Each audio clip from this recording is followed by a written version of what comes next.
Jumpa lagi di Tribun TV. Ya, Smart TV Android 11, 43 inci, fitur lengkap dengan perintah suara, layar nyaman di mata, dan harganya 4 juta.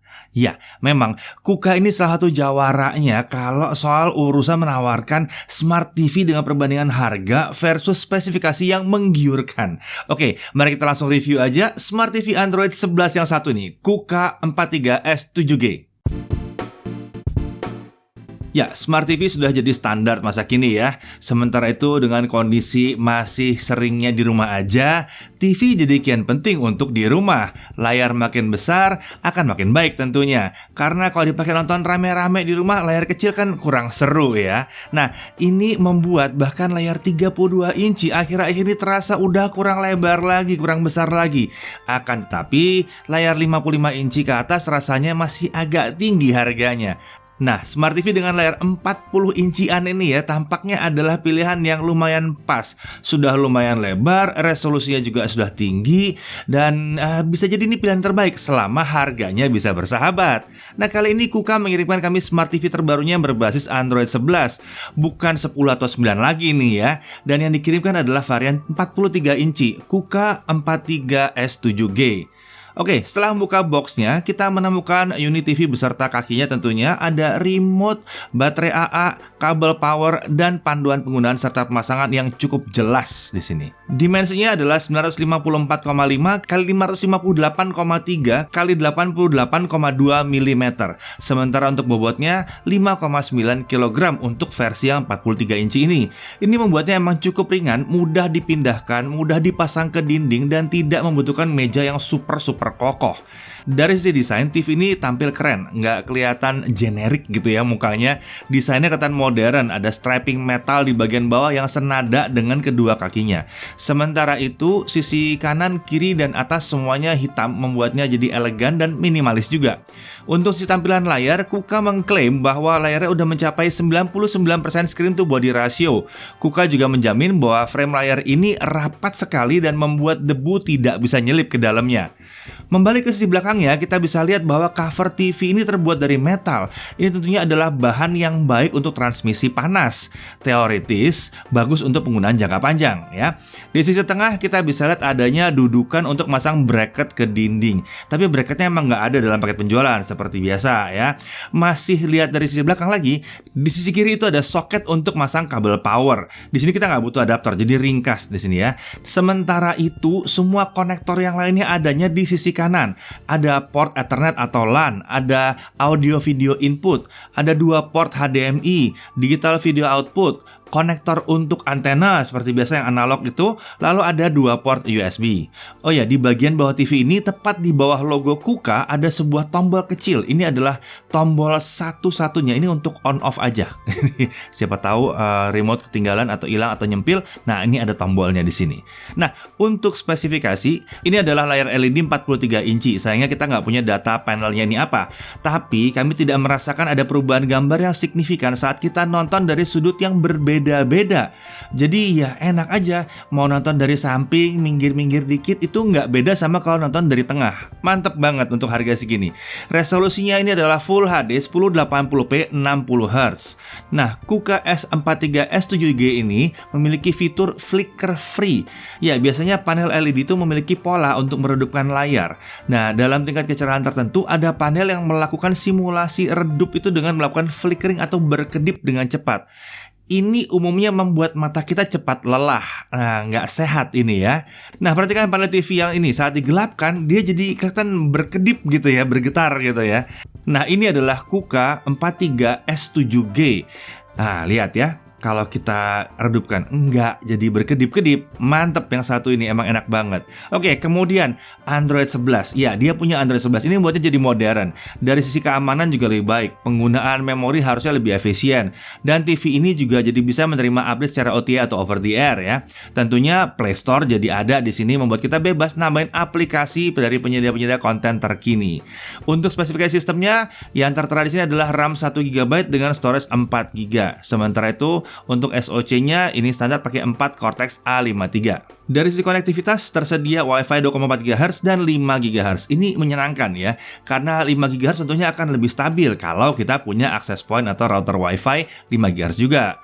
Kemudian ada Ethernet atau LAN port ya. Ini tentunya opsi koneksi internet yang terbaik karena ini stabil sekali, tapi butuh kabel nyambung ke router kalian tentunya ya. Lalu ada Bluetooth versi 4. Dengan adanya ini kita bisa menghubungkan beragam perangkat mulai dari keyboard, mouse, headphone, speaker Bluetooth dan lain-lain. Tentunya Smart TV satu ini punya fitur Chromecast. Selain mutar dengan aplikasi sendiri, kita juga bisa melempar konten yang sedang kita tonton dari smartphone atau tablet atau laptop kita ke arah TV ini menggunakan fitur Chromecast. TV ini pun disebutkan sudah memiliki sertifikasi HDR10, jadi harusnya dia bisa mutar konten HDR10 ya. Dan yang jelas dia sudah bisa melakukan streaming AV1.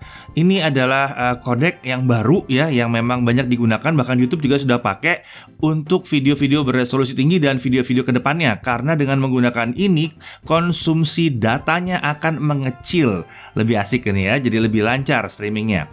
Tersedia juga Sports Mode, ini fitur untuk membuat tontonan model sport yang memiliki gerakan cepat serta dinamis itu jadi lebih nyaman ditonton. Warnanya juga lebih vibrant gitu ya di sini. Dan kemudian dia juga sudah punya DVB-T2. Ini berarti dia siap untuk TV digital dengan standar Indonesia. Dan Dolby Audio juga udah jadi standar di TV ini. Nah, beralih ke remote controlnya. Nah, ini remote yang disertakan ini berpenampilan modern ya, sederhana. Sudah ada tombol khusus untuk manggil Google Assistant dan udah ada mikrofon pada remote. Ini bisa untuk kita menjalankan perintah melalui suara kita. Selebihnya yang tersedia adalah tombol-tombol esensial ya. Jadi ini membuat mempelajari remote ini mudah dan cepat. Oke, dalam penggunaan sederhana banget, tinggal colok ke listrik dan hidupkan dengan remote atau tombol power yang ada di bawah layar itu. Lalu ikuti petunjuknya. Sederhana banget, tekan tombol Android atau asisten untuk pairing dengan remote BLE, lalu pairing terjadi. Setup selanjutnya bisa dilakukan dengan smartphone atau pakai remote. Yang enak sih pakai smartphone ya. Cukup cari app Google dan bilang aja, "Oke Google, setup my device." Beres ya. Untungnya Smart TV ini udah pakai 5 GHz, jadi kita bisa langsung pakai aja Wi-Fi 5 GHz yang udah tersedia di tempat kami. Tapi kalau kalian belum punya, ya pakai kabel, itu lebih nyaman lagi. Kemudian dari smartphone kita bisa pilih akun kita dan akun kita otomatis akan dikopikan ke TV. Ya, saran kami sih pasangkan keyboard pada Smart TV ini atau Smart TV yang lain juga sama sih untuk mempermudah pencarian dan pengisian form. Oke, kesan pertama dalam penggunaan menu Smart TV ini terasa cukup sigap ya. Bukan yang paling lancar yang pernah kami coba, akan tetapi untuk RAM 1 GB ini tergolong lancar dan nyaman penggunaannya. Tentunya ini adalah tampilan umum dari Android TV ya yang digunakan di sini. Kita bisa ngatur posisi aplikasi yang ditampilkan dan bisa nambah aplikasi dari Play Store. Jadi kalau mau pasang Disney bisa banget, nggak masalah. Ada kan TV-TV yang nggak bisa? Nah, mencoba memutar beragam video dari Netflix, Disney, dan YouTube membuat kami cenderung menggunakan setting movie aja. Karena untuk efek sharpening dan kerusakan gambar akibat pengolahan terasa minim sekali di mode yang satu ini. Kecuali kalau kalian mau nonton tayangan sports ya, pakai mode sport emang lebih asik sih. Oke, layar yang digunakan di sini terlihat baik dan mampu menawarkan warna yang cerah dengan saturasi tinggi jika dibutuhkan atau diinginkan. Namun sekali lagi untuk tampilan yang natural, kami tetap aja lebih suka mode movie aja. Tentunya preferensi kalian tuh bisa beda ya. Nah, untuk HDR, sayangnya kita nggak melihat indikasi HDR di sini. Saat muter konten kan harusnya bisa HDR, tapi nggak muncul untuk YouTube dan aplikasi lainnya. Mungkin butuh update ya. Untuk konektivitas dengan HDMI, kami tidak menemukan masalah yang berarti. Menghubungkannya dengan laptop itu nggak ada masalah sih, lancar-lancar aja ya. Lalu mau pakai game konsol juga nyaman-nyaman aja, mulus lancar aja, colok langsung nyala. Sementara untuk USB dan Bluetooth pun berfungsi sebagaimana umumnya sebuah Smart TV. Tapi memang kita belum bisa masang kamera ke sini ya. Jadi jangan harap masang kamera ke sini terus kita bisa video conference. Enggak, belum. Karena tetap butuh external device untuk itu. Nah, sistem audio KUKA 43 S7G ini dirasakan cukup mumpuni ya untuk harganya. Emang kita nggak bisa berharap bahwa sistem audio ini bersaing dengan soundbar kelas atas. Akan tapi ini udah cukup lantang dan mantep untuk segala kebutuhan. Oh ya, kalau perlu kita bisa pakai speaker Bluetooth ya untuk upgrade audio dari Smart TV ini. Nah, sekarang mari kita beralih ke konsumsi dayanya. KUKA 43 S7G ini tergolong irit sebenarnya. Dalam kondisi mati kalau nyolok terus, dia akan menggunakan daya di bawah 0,5 watt dari hasil pengukuran kami.